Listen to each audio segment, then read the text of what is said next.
is the miscellaneous here. And I think this one's actually quite exciting, guys. This is where it's slightly different. It's off the beaten path. For example, they collect cards that have offcuts that are misprinted, right, miskit, and they just look really bad, but they like it. They like it. Why? Because it's super, super unique. Yeah, so that kind of existed out there. So there is coins. They come in ETBs and special collection boxes. Sleeves are the things that you put your cards in to protect the cards here. A lot of people also collect those, right, where they like to see the artworks available there. Welcome back to episode 2 of Mixed Signals, a panel of questionable experts here. My name is Richard. I'm your host today. And if you missed out on last week's episode, we talked about the different products here, breaking it down if you're brand new into the hobby here. And on today's episode, we're going to be talking about the different types of collections that you could be chasing for yourself, as well as the budget. And the most important thing that you got to keep in mind when you're starting out your collection here is how to budget and budget well. Yeah, exactly. Just like this show. What do you mean, Doza? Well, you know, Richard, we're running on a tight budget. What do you mean? I got this new microphone, right? Because we have to reshoot this episode because my last one, we didn't get the recording of it. To right, Doza. Talk about budget here. He spent it all on himself, but not on us. What do you mean, guys? You guys got mugs, colored mugs even, right? And water. Yeah, but Richard, do you know where this water comes from? Our resident water boy, Splash. I even got a video of him getting you guys the water, the spring water that you're getting here.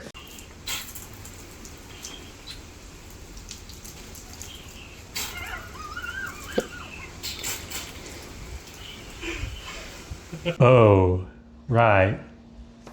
Splash, me and you gotta talk about that after here. We're gonna have a performance review of your work here, mate. But that's outside of this show, guys. So I'm excited to be having you guys back on the panel here, giving you different perspectives on what it is to start up a collection here and the types of collections that you could actually have here. And then most of all, hitting it up, framing that up, understanding your intent there so that then you know how to actually set the right budget that suits you to collect and build up your collection here. And so guys, I want to start off here. I'm going to go to the resident collector here. Doza, tell us about, the types of collections that you can actually start creating for yourself here and go diving deep with us here, because it's actually more than just grabbing a few cards, isn't it? Exactly, Richard. There's a billion different types of collections you could actually go do, and we're going to talk through each of them so that Nubachu can figure out what type of collection he wants for himself.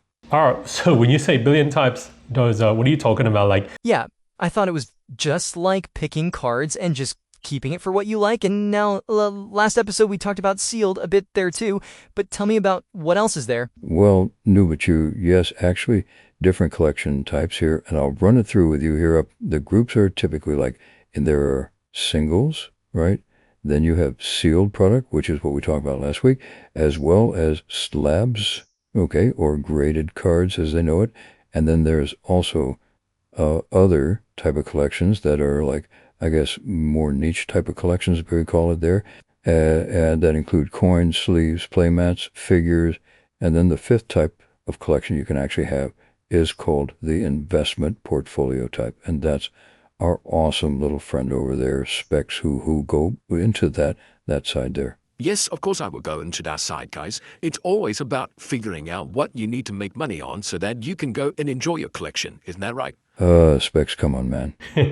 Awesome. I love that breakdown there, Doza. So let's kick it into gear here. You're saying singles. So let's go in and understand what do you mean by singles here and the different types of chases or collections that people are building up there. Yeah, Richard. So singles comes into a few forms here. Remember last episode where we talked about different sets have a bunch of cards, right? Maybe 100 to 200, 300 cards there. And so there's a typical set that most people try and start off with that I started off with is trying to collect every single card in that set. And that is what we call, trying to master the set. Okay. We have one of every card. That's why when you buy an Elite Trainer box, you'll see there's a booklet in there that actually has a checklist for you to tick off. Dozo, you're speaking my dreams there. I just love checking lists, making sure I complete things here. Even as an investor, that's how I just get the mad satisfaction making that tick off in that box. Yeah, Specs, and it's not just you that has that addiction too, right?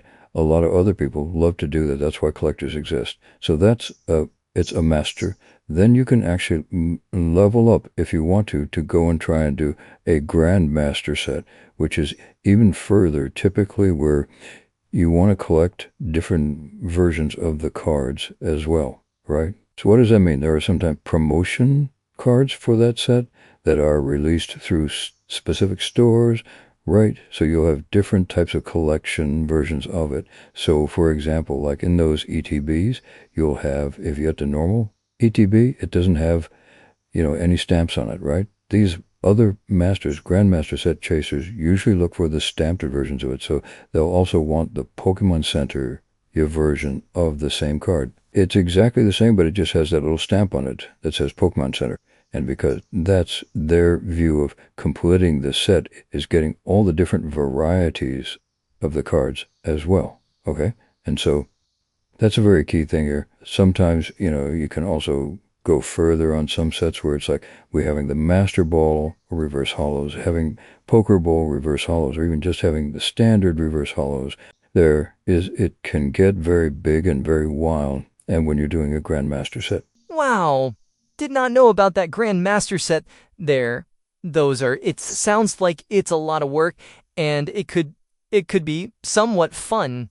Exactly, Nibitu. It can be fun, but you're trying to do it for every set. I'm going to tell you, you're going to blow your budget wide out there, right? It's going to be crazy trying to get that all done. Cool. Yeah, that's why I don't do any of those things there. Plus, usually, Nubichu, if you're going to do the mastering a set, you're going to want to buy a binder as well, which we'll talk about in another episode, that to just put your cards in. You don't want to do the old school thing of putting them in a stack and then wrapping it in some rubber band there, okay? Because that's going to ruin your cards for the long term here. But we'll talk about protecting cards and these assets later on. Then, let's go forward then into let's say if you're not the type of person who wants to get every single card in a set, what else is there that you can be chasing in terms of singles? Well, Richard, it's a really great question. Then other types of singles you can be chasing, they call the grails or the chase cards. That's the really, really nice full art. Either could be illustration rare or special illustration rare arts, could be the hyper gold ones, right, as well. These are ones that people value. Typically, the grails chasers are the ones that chase the high-end cars that are valued by the market here. Yeah, and sometimes there are also people who also chase based off not just what the market thinks, but also just like our real art, they can chase things like the artist. What do you mean by the artist? I'll jump in here, Nibichusa. There are always artists who are creating all these images as part of the card. You will see at the bottom right-hand side, I believe it was, is where they have the illustrator's name there. And so there are many artists that Pokemon Company commissioned to go do these arts.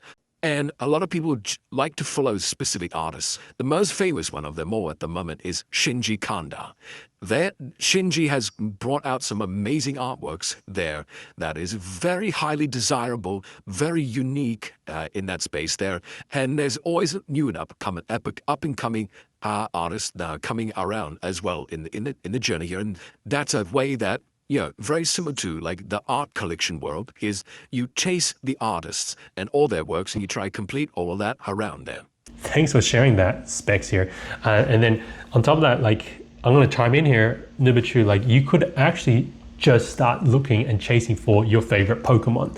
Oh, I can do that, Richard? Yeah, of course you can, Nubichu. You can go in. So for me, I like to look for there's people enjoy favorite Pokemons here, right? And so there's always Pikachus right there. There's Charizards, there's Mewtwo's, in that space there as our little friendly like cat on the set here. Bentley joins in on the conversation here. And it's about knowing what your favorite Pokemon is and then choosing which cards you like to get as part of that collection too. And it doesn't just have to be one Pokemon, you can choose a bunch, right? So one of my favorite ones here are like, the 3 starters, right? The Bulbasaur, the Charmander, the Squirtle there. And then I do love Blastoise, right? And then sometimes I pick up other stuff too. Don't forget, Richard, there's even Pokemon in favorite poses too. Well, what do you mean those are? There's actually not even Pokemon, just cards that have Pokemon in specific poses. Say, for example, one of the famous ones people like to do are like the Pokemon that are sleeping here, right? They like collecting all those Pokemon cards that have Pokemon that are sleeping because they look cute. There are people who like ones with their trainers. There are ones that have in a battle sequence there as well. And so then there's also ones that I like part of a bigger piece, right? So some cards join up together to make a bigger artwork here. That could be up to 2 cards, and some are even bigger, like, the 9 cards in that space there. Yeah, then finally, going on to that, some people like to collect the trainers as well, Nibichu. So back, I think, in 2024, there was a huge rush of the trainers here getting picked up and chased by, a lot of people here. That's since died down. They call it the waifu chase, right? Waifu for female trainers, right? Wife, right? Linked there. And so that's some of the ways that you can actually collect with singles here at Nibichu. Wow, thanks for sharing that, guys.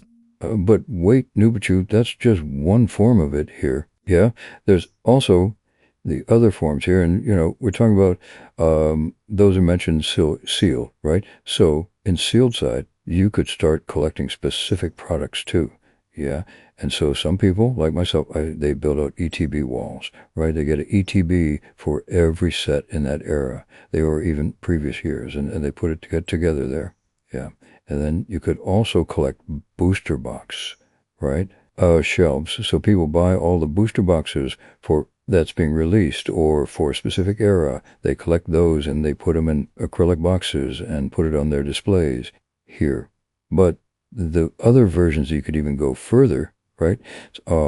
Like the blisters, right? So the sleeve art boosters. So these are not just the booster packs, but the ones that actually have a little bit of cardboard on top. They hang on the hang sleeve there, and you can get different types of artworks on there too. So some people collect those things as well as part of the seal collections here.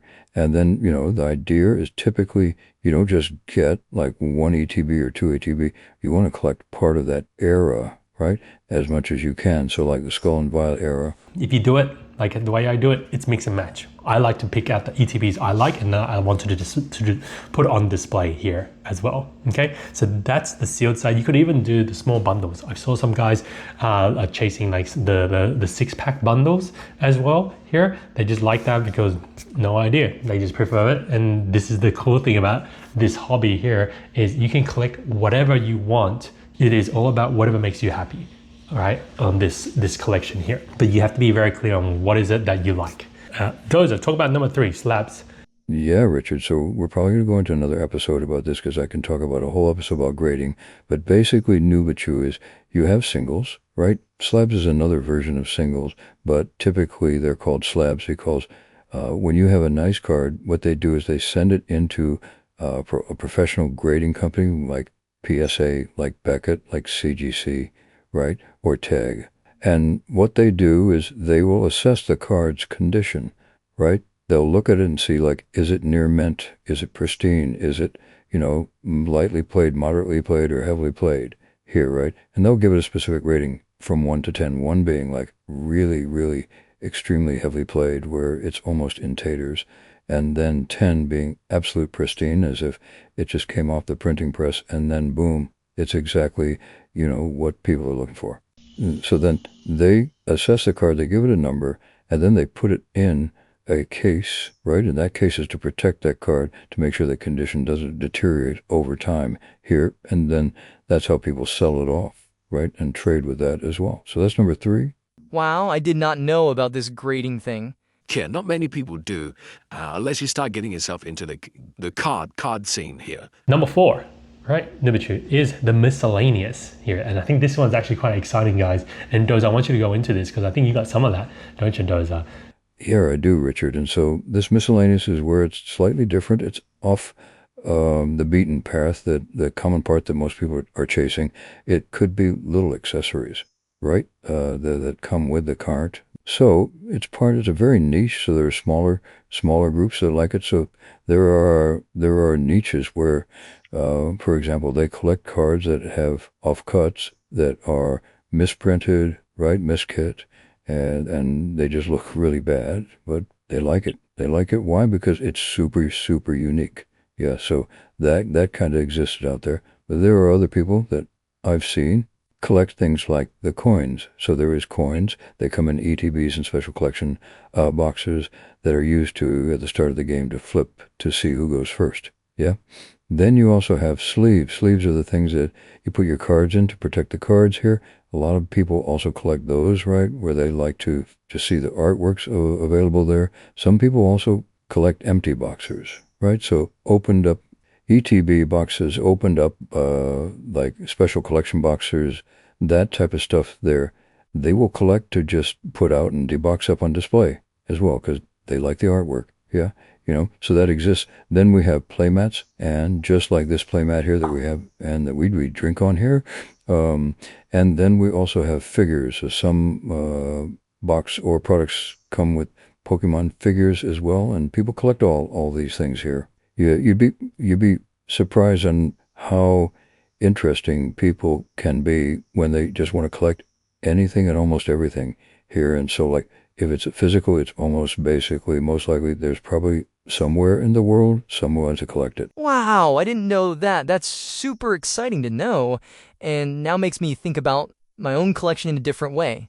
Yeah, exactly, Nibichu. And this is the thing is, there's the last part here, mixing in the investment portfolio side. And this is where I'm going to pull in Specs here is Specs talk about this, is like, it's another way to collect with a different purpose. Yeah, it's not always to put it out on display like what other people have. Specs, talk us about your investment portfolio here. Yeah, Richard. I mean, that thanks for bringing that in. Is the idea is the investment portfolio is trying to link it to make sure that you should be detached from it. Yeah? This is different from the other 4 collections where there's some sentimental value to it. Investment portfolio is just there to do one thing, and it just depends on your strategy here. My play is it always just go for the long term here, and it's not for me to put out display, it's for it to appreciate. That is the whole purpose and intent of the investment portfolio. So you can invest in different assets, right? Here. And these assets can be sealed products, right? Can be slabs, can be singles, right? The idea typically is just for you to know and figure out what you want to understand and invest into. I would always recommend just stick with one first, right? Until you start becoming familiar with it. Then if you want, you can start diversifying, which is buying different types of assets. And I'll run through real quick here. The differences is slabs and singles, usually high volatility, meaning they'll move up and down in price very, very quickly. Yeah, and that's in comparison to sealed, which is usually less volatile. And so, that's why for me, if you're starting out, if you really want to start going in and investing here, probably the best play, the safest play first is just to start going with the sealed side if you're looking to go long term and you don't have the time to really read the markets here. Yeah, that's a big part here. This investment side of things, we're never going to really invest and give you, suggestions here, even though I just said it, one here. It's really about figuring out what can you put in and what are you willing to go and research yourself to become informed, to make an informed decision. Oh my God, guys, this is so much going through here in my mind that I'm just like, wow, blown away, and how much that I really learn here. And this is just full on forming up. I still am trying to download all of that. Guys, this is a very good breakdown here, and this is why it's so important, Nibichu, that you understand what is it you're collecting for. You can do all of this, but I wouldn't say do all of it immediately at the start. Figure out what you like first here, because this is the most important part. When you're collecting here, think about what you like. That's what should ultimately, I believe, drive a lot of what you're doing, because at any point, these investments can go to zero, right? And this is not a traditional form of asset class here. It's an alternate form here, and because of that, it's a bit more risky. Yeah. And so what I would always recommend if you're looking to get into it, think of your collection as part of your fun, part of your hobby, choosing what you like there. And so with that in mind, Nubichu, what are you thinking about here, man, with all these like 5 different types of collecting that you could actually be doing here in the trading card world? What is it that you want to be going with? Well, Richard, I think I want to try and just start off with, yes, of course, like, I want to collect what I want to collect, right? So it's probably just a mix of like my favorite Pokemon. I don't think I'm gonna have the money or the patience to master a set there, like Dosa was talking about. But what I want to talk or focus on is really grabbing just some key cards that I think I just like you, Richard, the art side of it there, and then keeping a few sealed items here on the side to see if they can appreciate, and then hopefully help me, get the more expensive cards that I really like down the track. And I think that's what I want to know. I do still want to rip pack though. I still don't want to rip packs. And you can, Nubichu. It's just all about understanding what is your entertainment budget, i.e. ripping pack budget, and what's your investment budget here, and never trying to mix it. Wow, Doza, didn't think you would be an investor talking about that. Oh, but yes, exactly what Doza said is you have to draw up your lines of what is your budgets for both categories here. Hey guys, right? special And announcement here. the clear idea Sorry of what to cut that it looks in like here. for Me you. and Splash here working on the video here, and we realized it's better to actually just keep the video simple and focused. Hey, Cheryl will be joining in as well here to talk just about the top 5 collections, the collection types here, and then we're going to break off the second half of the video about the budgets into another episode here the week after. Hope you guys enjoyed that. I hope you see you guys soon. We all say goodbye from the editing desk here. Bye for now.